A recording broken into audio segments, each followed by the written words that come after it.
There was a big protest outside of the DNC yesterday in DC calling for a ceasefire. And exactly what the nature of that protest was really depends on who you talk to, because there's a lot of Republicans, a lot of Democrats, members of the media that are working overtime to convince you that this group of protesters fighting for a ceasefire between Hamas and Palestine were violent, that they were out of control, that they were trying to break into a building, and they are not going to allow a complete lack of evidence of any of that to get in their way. And I'm gonna give you an example of this, but there's so much out there. Here's a little bit of Fox and Friends.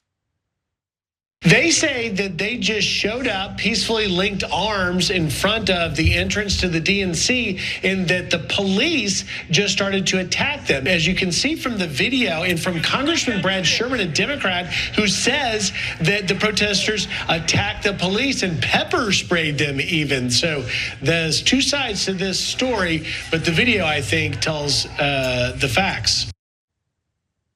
Yeah, I think the video tells the facts too. Are you on mushrooms?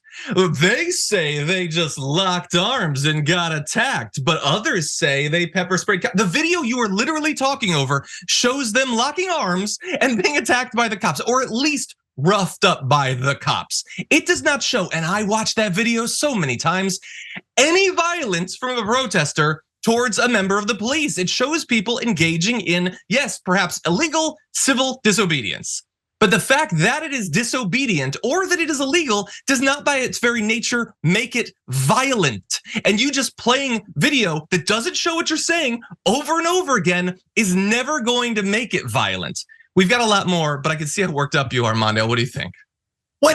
John, how are you gonna say and show a video proving exactly you're wrong and just do it with a straight face? Also, those police officers are attacking them. Let me explain what I've been arrested more than 56 times for protesting, right? Well, wow. Some of them for protesting.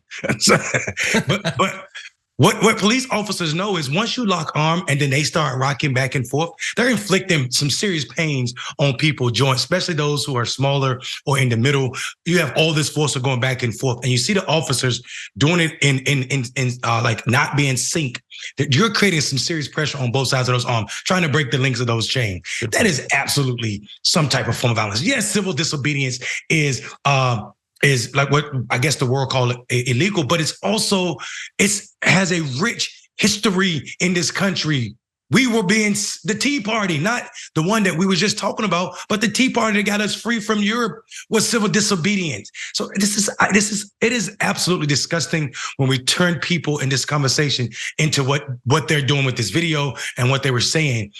And for Democrats to keep missing the writing on the wall, one about the ceasefire, but also about what people feel about this, is gonna be the end of them for next year. That red wave they were looking for in 2022 will drown them in 2024. Another thing to worry about, but yeah, like everybody watching this, you saw the video.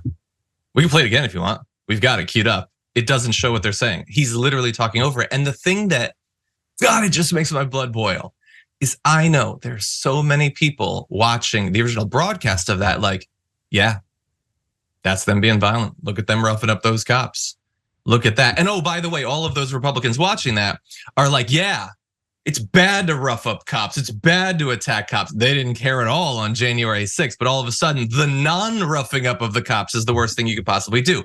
So look, Fox and Friends is spreading misinformation, but there's a lot of people working on that side. Congressman Brad Sherman, a Democrat, says was just evacuated from the DNC after pro-terrorist, anti-Israel protesters grew violent, pepper spraying police officers and attempting to break into the building. There's no evidence of pepper spraying. No evidence of them breaking into the building. They were blocking the exits, which you're not supposed to do. That is true. That does not mean that they were breaking in. Thankful to the police officers who stopped them and for helping me and my colleagues get out safely. If they had actually been trying to break down the doors and assault Congress people, I feel safe in saying we would be against that, since we demonstrated that in the wake of January 6th. It doesn't show that though. And it's a bipartisan thing. You got Marco Rubio saying all US House buildings locked down while pro-Hamas rioters trying to storm the offices of the Democratic National Committee.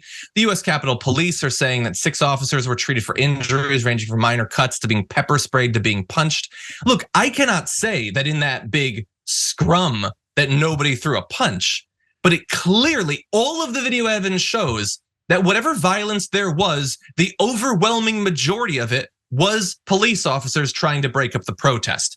And the only evidence so far, and you can see in this picture that the Justice Democrats put out, of pepper spraying is from the police. And I have a crazy theory. Maybe I'm a kook. Let me know if you think I am. I think they pepper sprayed some people and some of it wafted back over them. And then all of a sudden, we got pepper sprayed too. You guys are the ones with the pepper spray. Maybe look in the mirror. Yeah, John, I think also people are forgetting that pepper spray does not just stay where you point it at. It's in the air, wind is blowing, everybody was affected by it. This is absolutely ludicrous. What people don't understand is when we do civil disobedience, there's plenty of steps, plenty of protesters, legal observers, and the first thing you were taught is not to be violent with the police officers. So it goes against the entire purpose of standing up for the ceasefire that they're calling for. So this is baloney. This is weak from the Democrats that are siding with this. But what do we expect? 22 of these people actually voted to censure Rashid Tlaib. Right. So I'm not surprised at all that we're getting this from some of her colleagues. But it is telling that Republicans go down on lies for their followers, for their supporters, and Democrats can't even tell the truth about theirs. Yeah, no, you're 100% right. I would just like a little bit of truth to be told about that. I mean, there's people trying. Dave Weigel, journalist, was there. He put up video. He's trying against all odds to get people to accept what actually happened. They said it was a very weird night. Many people sending me incorrect claims from people who weren't at the protest to refute the photos and videos I took at the protest. He was getting tweets from people saying, yeah, you think you know what happened there? Well, I have firsthand accounts. He's a firsthand account. His hands were there. That's what it means. And so again, and I just want to briefly point out, being for a ceasefire does not mean that you're a pro-terrorist or pro-Hamas. That's not actually how it works. It also doesn't mean that you're anti-Israel. And as I've said so many times, and I'm going to keep saying it, when somebody uses the term pro or anti an entire country, they think you are an idiot. They think you are a dumb donkey that they can manipulate into believing their propaganda by implying that you having a view on a military tactic or a political strategy means that you are for or against an entire country, a nation, a people, a religion. That is not how it works. Unless the people saying that believe that Israel is one thing and all Israelis are one thing, and they all believe the exact same thing, and no dissent is allowed because they're not people, they're robots. That is an incredibly offensive thing to think, and it's just as dumb now as it was back in 2003 when they were telling us that if you were against the invasion of Iraq, you were anti-America. That is not how it works. It's propaganda. Don't get affected by it. That's powerful, John. It's powerful, and this is why I still eat French fries and not freedom fries. Yes. 100%.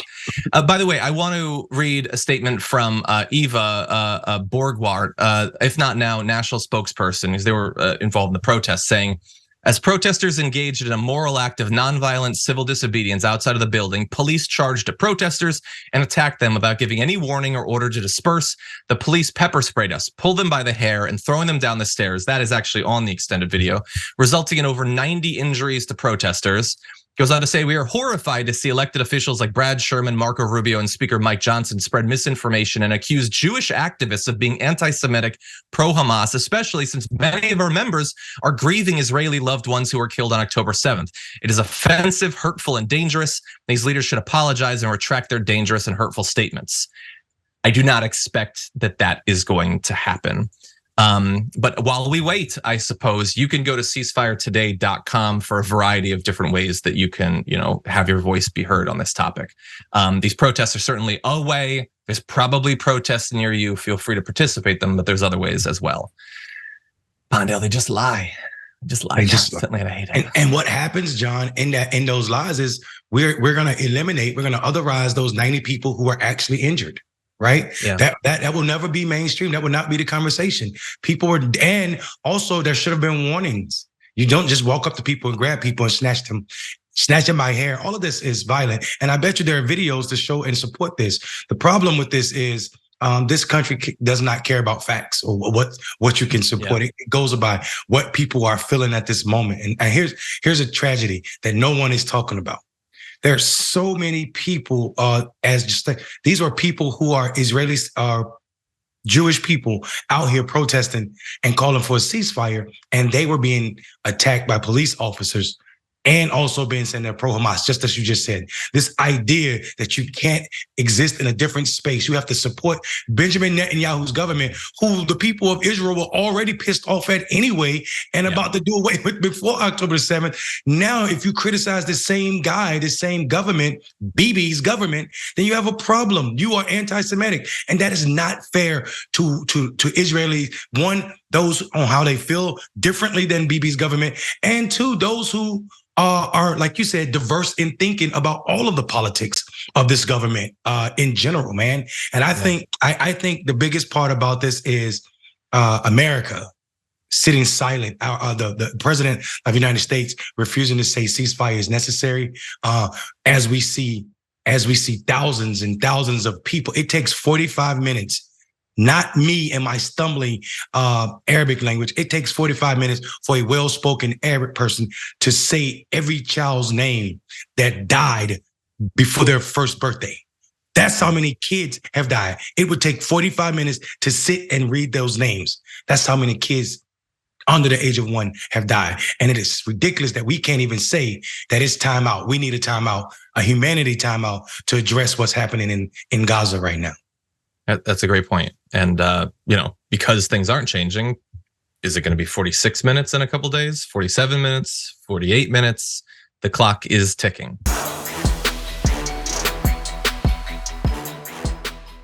For more political news breakdowns, interviews, stories of activism, and me trying my hardest to care about the occasional big celebrity news story, subscribe to our YouTube channel at youtube.com/The Damage Report. And you can ring the bell wherever it is so you don't miss anything.